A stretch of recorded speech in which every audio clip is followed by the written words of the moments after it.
ભારતે સ્વચ્છ ઉર્જા પરિવર્તન તરફ એક ઐતિહાસિક પગલું ભર્યું છે। દીનદયાળ પોર્ટ ઓથોરિટી કંડલાએ દેશનું પ્રથમ મેક ઇન ઇન્ડિયા 1 મેગાવોટનો ગ્રીન હાઇડ્રોજન પ્લાન્ટ શરૂ કર્યો છે।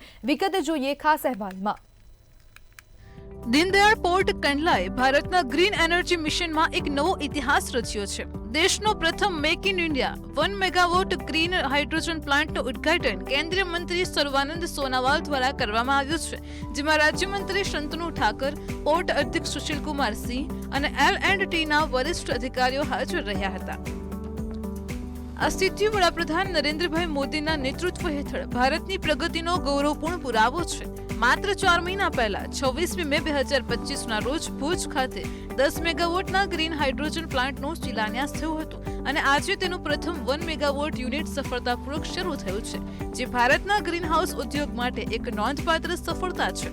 આ પ્લાન્ટ દર વર્ષે આશરે 140 મેટ્રિક ટન ગ્રીન હાઇડ્રોજન ઉત્પન્ન કરશે, જે સમુદ્રી ક્ષેત્રના ડીકાર્બોનાઇઝેશનમાં મહત્વનું યોગદાન આપશે।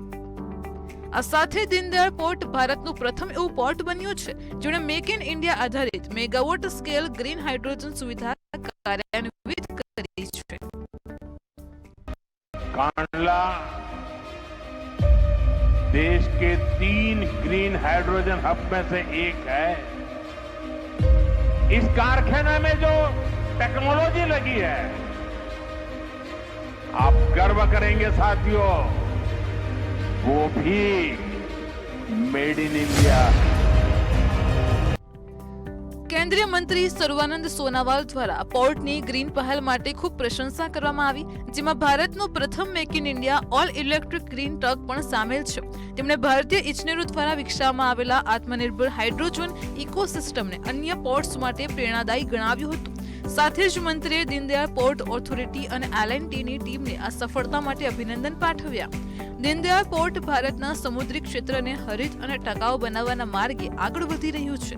બ્યુરો રિપોર્ટ, મંતવ્ય ન્યૂઝ।